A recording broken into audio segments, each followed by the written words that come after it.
প্রিয় বন্ধুরা, আপনি কি জানেন চিপসের প্যাকেটের অর্ধেকের বেশি কেন বাতাস থাকে?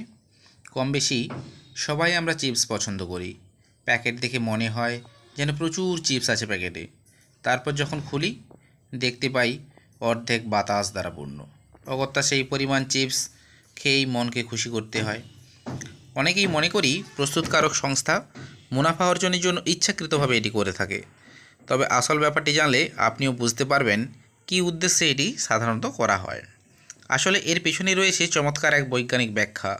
চিপসের প্যাকেটের বাড়তি যে বাতাস তাকে বলা হয় স্যাক ফিল।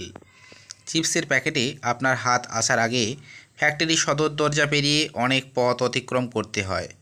সেখানে তো আর একটি প্যাকেট থাকে না, বরং শত শত প্যাকেট একটির উপর আরেকটি চেপে বসে কার্টুনে ভরা হয়। তখন যদি এই হতাশ করা বাতাস না থাকতো, তাহলে আপনাকে বাসায় আর আস্ত চিপস খেতে হতো না, বরং আপনি খেতেন চিপসের গুঁড়ো।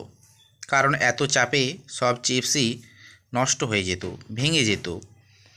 প্যাকেটের ভেতরে বাতাস কিন্তু সাধারণ বাতাস নয়, এখানে ভরা হয় নাইট্রোজেন। অক্সিজেনের প্রভাবে চিপস নষ্ট হয়ে যায়। এছাড়া তেলেও দেখা দেয় দুর্গন্ধ। সেই সাথে বাতাসের আর্দ্রতা চিপসকে ড্যাম করে দেয়, ফলে সেই চিপস খেলে কোনো মজাই পাওয়া যাবে না। অন্যদিকে নাইট্রোজেনের কিন্তু এইসব কোনো সমস্যা নেই, বরং এটি চিপসকে রাখে সতেজ এবং কুড়মুড়ে। এভাবেই চিপসের প্যাকেটে বাতাস আমাদেরকে হতাশ থেকে রক্ষা করে আসছে প্রিয় চিপসকেই। যেহেতু চিপসগুলিতে ফ্যাট এবং তেল থাকে, তা থেকে হতে পারে র্যানসিড। এবার কথা হলো, র্যানসিড আসলে কি?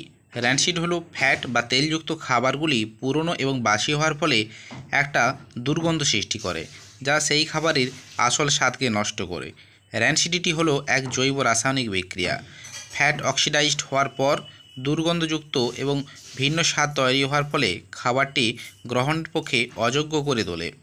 তাই চিপসের স্বাদ সঠিক রাখতে প্রস্তুতকারক চিপসের প্যাকেটগুলি নাইট্রোজেন দ্বারা গ্যাসে পূর্ণ করে। যেহেতু নাইট্রোজেন গ্যাস ফ্যাট এবং তেলের সাথে বিক্রিয়া করে না, তাই চিপসগুলি র্যানসিডিটি থেকে থাকে নিরাপদ। এই ধরনের ভিডিওগুলো যদি ভালো লাগে, চ্যানেলটাকে লাইক করো, শেয়ার করো আর সাবস্ক্রাইব করো। সবাইকে অনেক অনেক ধন্যবাদ।